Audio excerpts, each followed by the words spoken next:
realizēt. Par labu Latviju ir atsaukusies mūsu aicinājumam. Mēs esam tikušies, saskaņojuši iespējamos saprašanās memorandu tekstus. Mēs esam apsprieduši šo dokumentu arī Latvijas Brīvo arotbiedrību savienības valdes sēdē un nonākuši pie secinājuma, ka dokuments, ko mēs abas puses esam gatavi akceptēt, ir pietiekoši nopietnas un izsvērts. Un šodien ir tā diena, kad mēs esam vienojušies, ka mēs šo dokumentu varam parakstīt.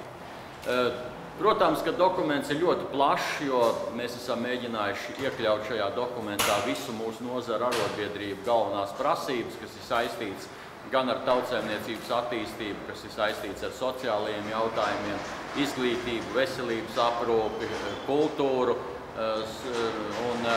Tāpēc viņš nav iekļaujams varbūt vienā vai divos punktos, bet punktu skaits ir diezgan izvērsts, bet tas nav galvenais, jo šeit tomēr ir mūsu rūpe pirmām kārtām par to, kādā veidā mēs labāk varētu un ātrāk izkļūt no krīzes situācijas, kurā Latvijā ir, kādā veidā mēs varētu ātrāk atjaunot tautsaimniecību, saglabājot arī ļoti daudz labas darba vietas, kas ir šobrīd Latvijā, kā mēs varam sniegt lielāku palīdzību tiem cilvēkiem, kas ir nokļuvuši kaut kādās nelaimes situācijās, arī kuriem nav varbūt veicies šajā laikā tik labi kā citiem.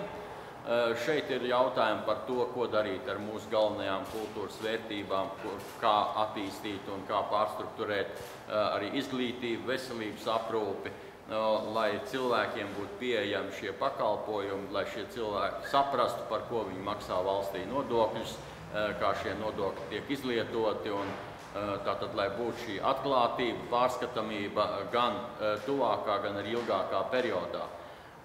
Mēs esam faktiski arī dokumentā, kā arotbiedrību pārstāvji, arī akceptējuši atsevišķas lietas, ko mums ir ieteikuši arī par labu Latviju pārstāvji, tā kā tas nav tāds varbūt vienpusējs dokuments, kur ir tikai mūsu prasības iekšā. Mēs esam atsevišķus jautājumus arī precizējuši, par daudziem jautājumiem strīdējušies. Esam, jāsaka tā, bijuši spiesti arī viņus izņemt ārā, jo neesam atraduši varbūt arī tādu pilnīgu vienošanos par šīs prasības realizācijas ceļu. Bet tātad tas ir process, kas turpināsies uz priekšu, mūsu sarunas turpināsies.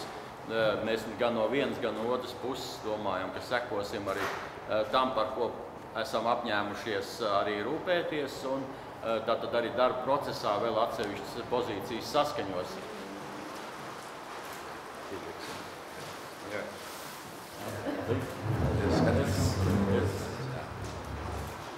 Tas mūsu pirmais vienošanās dokuments, cerēsim, ka viņš vērsies uz labāk.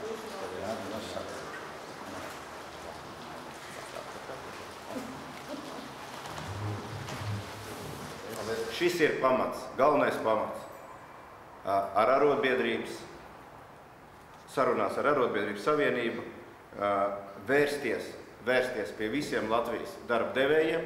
Darba devēji ir ļoti daudz pauduši atbalstu par labu Latviju. Mums šeit sakrīt intereses. Nodokļi zemi maksā visi.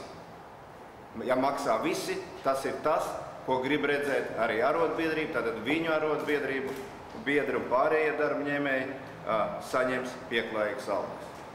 Mēs esam vienojušies arī par tādām lietām, par ko mēs ļoti principiāli iestāsimies, par 3 svarīgu uzņēmumu neatdošanu par valūtas fondam ietaisītiem parādiem. Tas ir Latvijas valsts meži, tas ir Latvenergo un tas ir Latvijas dzelzceļš. Mēs uzskatām, ka šie 3 uzņēmumi, par tiem arī cilvēki runāja pēdējā tikšanās laikā, netiks pieļaut, ka tiek atdot projām no Latvijas valsts īpašuma par šiem ārprātīgi lielajiem un ārprātīgi smagajiem parādiem, kas jānes Latvijas tautsaimniecībai. Es šeit saskatu galveno sasniegumu šīs dienas līguma parakstīšanā, ka sociālajie partneri Brīvo arotbiedrību savienības personā ir papildinājuši un precizējuši mūsu programmatiskās nostādnes, kas neļaus vairs skeptiķiem un daudziem masu mēdījiem domāt, ka programmas ir vienkārši tikai dokuments, ko prasa formālā pusē.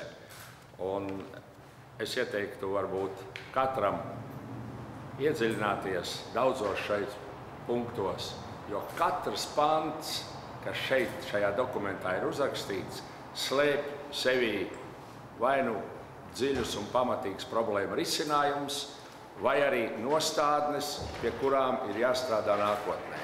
Es ļoti rūpīgi pārskatīju šo dokumentu vēlreiz un mēģināju saskaitīt, cik konkrētas lietas šeit ir paredzētas. Vispirms ir aptvertas visas dzīves sfēras, sākot no tautsaimniecību un beidzot ar sociālajiem jautājumiem.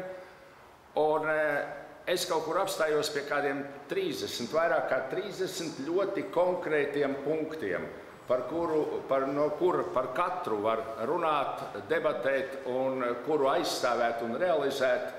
Būs 4 gadu ļoti nopietnas darbs. Tā ir diezgan liela tāda paviršība. Es domāju, ka valdošie politiķi cer, ka ar vienu eksportu Latvija spēs sakārtot savu dzīvi un savu situāciju. Eksports neatrisina bezdarbu. Galvenais bezdarba risinājums ir aktīvs iekšējais tirgus. Un te es pilnībā piekrītu Baldzēna kungam, aktīvs iekšējais tirgus. Un savukārt, ja mēs domājam par aktīvu iekšējo tirgu, tad mēs nonākam pie daudziem jautājumiem. Un šeit mēs arī esam kopīgi izpratni panākuši jautājumā, kas būs tūlīt dienas kārtībā un jau virmo gaisā par tālāku nodokļu nepacelšanu tādām lietām kā apkure, sabiedriskais transports, zāles, elektrība, kā energonesējs, kā apkures sastāvdaļa un tā tālāk. Jo mums atkal ir svarīgi, lai cilvēki varētu vairāk patērēt. Ja viņam ir vajadzība vairāk pēc pārtiks, viņam vairāk vajadzība pēc varbūt medikamentiem, diemžēl, lai viņi var būt šo pakalpojumu un šo produktu pircēji.